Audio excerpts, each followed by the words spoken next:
City 0, and City move to 10 points from 4 games. Well, let's go back to the studio and hear from the two Shauns, Nedum Onuoha and Natalie.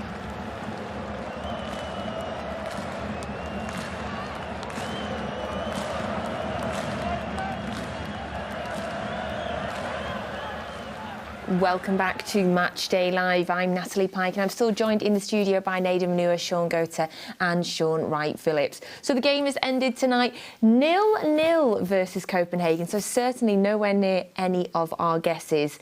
And well, do you know what that means?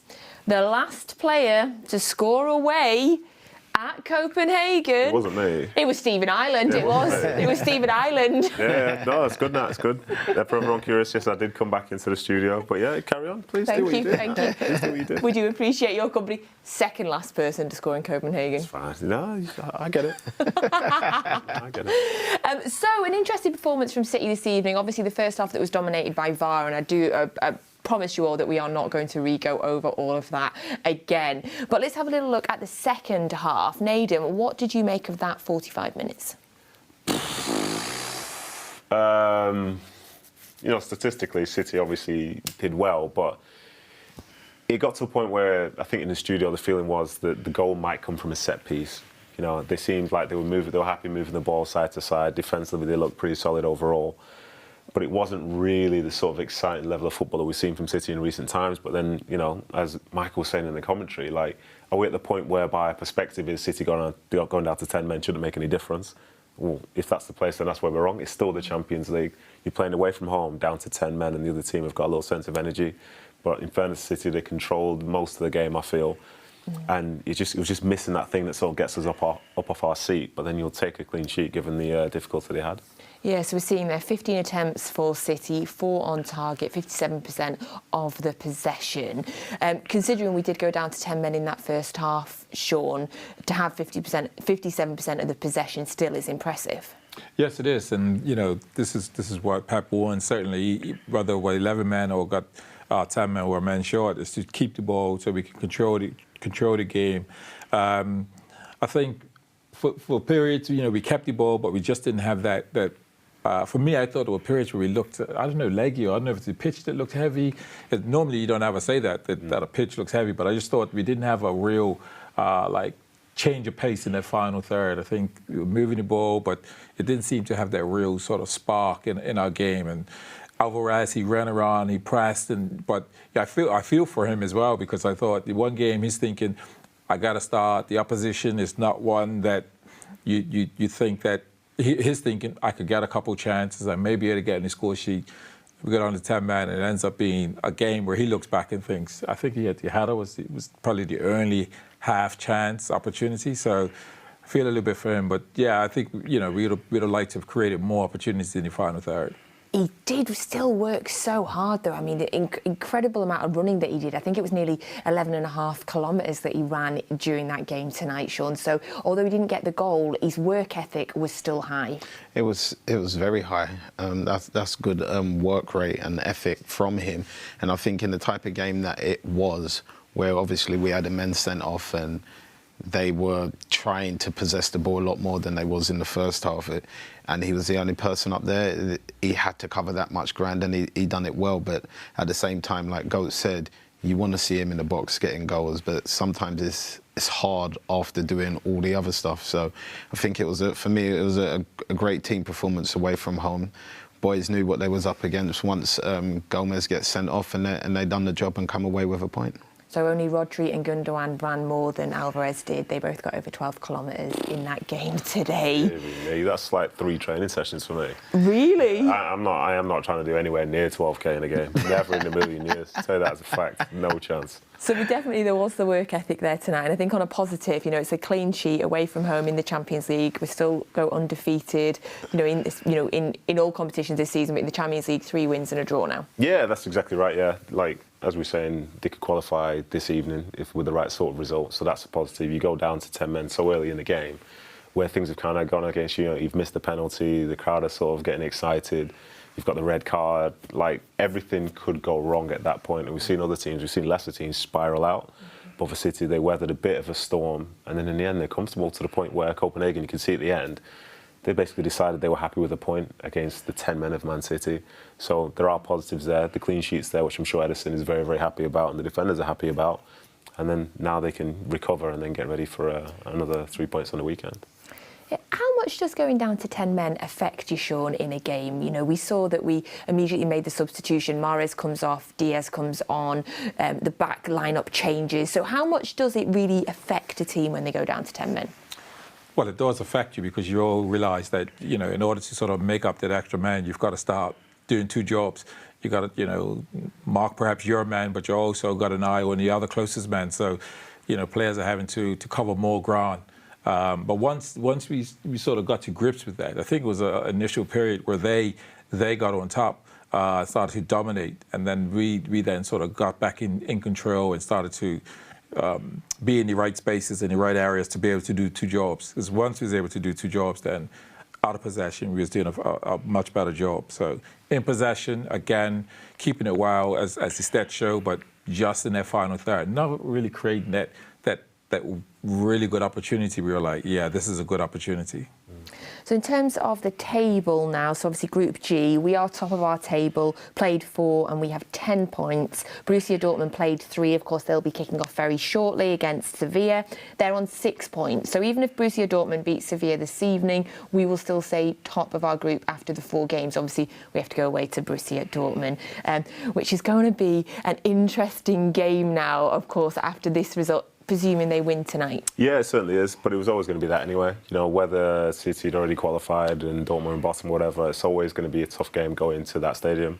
So nothing really changes from that standpoint, and it's going to be a good matchup. You know, Pep has managed over there. He understands what it is to play against them, and you've got players like Gundogan who've played there as well. So it's a big game. Obviously, there's a bit more nuance to it now because it could be a case of deciding who finishes first, who finishes second. But, you know, the primary objective is to get out of the group. And I'm sure, you know, for City, they will want to finish first and they'll approach that game in the right way, kind of like they did today before things start to go the wrong way, unfortunately. So now that you've had a couple of minutes to kind of assess it, Shaun, what's your kind of overall feelings of the game today? Well, overall, I think, you know, possession-wise was good. We're seeing a little bit like he's put Akanji in a wing-back position. Thought he'd done okay, but I know he's certainly more comfortable being as a centre-back. But he done a decent job. I think it wasn't. I don't recall him really getting beaten, but it's just that the yards he has to sort of cover, getting up and getting back. But generally, I think City would be really pleased with a lot of the work apart from the final third. And it's probably the standards that we set. We're down to 10 men. We're still thinking, wow, why are we not creating 3, 4 more, you know, clear opportunities? But that's just the standard that City set for themselves. So the games will continue to come thick and fast, of course. On Sunday, we will be taking on Liverpool at Anfield in the Premier League. So Liverpool currently sitting 9th in the league. If we were to beat them, we would end up with a points gap of 16 after 9. Well, it would be 10 Premier League games for us and 9 for them. So it's always a significant game when we travel to Anfield. And of course, in recent years, we've had some very, very close games against Liverpool. 2 draws in the league last season. So, Shaun, are you looking forward to the trip to Anfield on Sunday? Yep, very much so. Yeah, I think right now Liverpool in a very bad place. And I think just to top that off, they now have three more injuries to add to that list. And the 3 injuries, for me, I would say that they are pretty much key players in a Liverpool team that isn't playing too well at the minute. Obviously, with Diaz going out, I think he's been the most focal point for them in attack over, you say, Salah. And when Bobby comes on, Firmino, other than those 2, they haven't really given you too much going forward. And then I think when you lose Matip and Trent, it's a whole new ball game now. Now they have to think of fielding a pretty much team that we've not used to seeing over the last 2 years, and whether they couldn't handle. I don't think they would have been able to handle City before that situation that has arisen. Now that has arisen, how they're going to deal with what City put up now. So for me, I'm looking at 3 points already. So they've already been beating Liverpool this season by Arsenal and by Manchester United. So in terms of playing us, this is a really important game for them to try and almost kickstart their season, Nedum. Yeah, it certainly is, and it would be regardless of whoever they're playing against. But then you add in that sort of extra nuance and the fact that come the end of the season, they want to be where City are. They want to be challenging with them like they have done historically to be going for a league title. So they'll know that that game for them, from their perspective, is a must-win. And that seems a crazy thing to say in the middle of October, but that's kind of what it feels like, because that gap, as it continues to get bigger, it applies more pressure, because before you know it, they'd have to not just win, say, 3-4 games in a row. You're talking about 9, 10, 11. Do you think it's a must-win for them to still be challengers for the league, or a must-win for them to be top 4? You could argue both. Okay. You could argue both. Just, you know, they are capable of stringing results together, but say Chelsea are starting to pick up a little bit. You've got Spurs who are feeling good. You've got Arsenal who are doing well. City are obviously doing what they're doing. And even like Man United have won 5 out of the last 6 games. Obviously, they took an absolute whomping when they came to this stadium. But in the same breath, you know, that things are looking up for those sides and they're perceiving a race for the top 4. So if they fall further behind, I say the challenge just that becomes that bit harder. And then as a player, when you go into the next games, like, you might only lose belief by 1%, but that 1% matters when it comes down to your decision making, comes down to how do you react when you're a goal down. And I think that's going to be key this weekend, because if City, like, for the players that Liverpool have out, in my mind, it means that Liverpool aren't going to have enough to outplay City. So they're going to have to try and maybe outwork them or outfight them or something.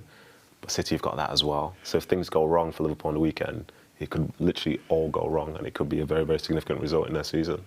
So Virgil van Dijk has never been beaten at Anfield when playing in the Premier League. Mm-hmm. You've previously said, Shaun, that you'd love to see a head-to-head of a Virgil van Dijk at his peak and an Erling Haaland at his peak. So is that a battle you're really looking forward to? Yes, I mean, you know, both players. Virgil van Dijk's not quite at his best at this moment, but you know, if you're a lover of the game, you want to see the two best players facing up to each other.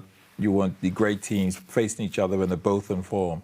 But I think it's one of those games that Virgil van Dijk himself will be, you know, no matter what form he's in, he wants to be raising the bar right back to his best to say, today Haaland ain't scoring, you know, City ain't scoring. He'll be up for that. But at the same time, I know Haaland will be thinking, yeah, it's about time they know about me, in terms, if they don't already know, they're going to know. So I think it's a beautiful game to be watching and seeing, you know, who comes out on top. And I think it's Haaland himself that said, you know, Virgil van Dijk is one of the most toughest defenders he's played against. So the two of them will try to get the best of each other. So, Shaun, do you think this game is going to be as important at the end of the season as it was last year and it has been in previous years? Or do you think it's going to be battles against Arsenal or other teams that are going to be key? I think right now, the way Liverpool's set up is, to be honestly, perfect for Haaland with that amazingly high line. But into what you're saying, I honestly think that Arsenal's a challenge for this year. I honestly don't think it's Liverpool anymore. I think they will struggle against a lot of teams at the minute because they're lacking in goals. And that's one thing that they had, especially in the big games. If the other players didn't score or play well, they had Mane, which took the heat off everybody. He's gone now, and I don't think they have that sort of play in there, especially while Salah's off the boil. So City taking on Liverpool on Sunday at Anfield, and of course Matchday Live will be here to give you all of the build-up. I'm here, you're here, and there'll be other people here as well, so do join us on Sunday.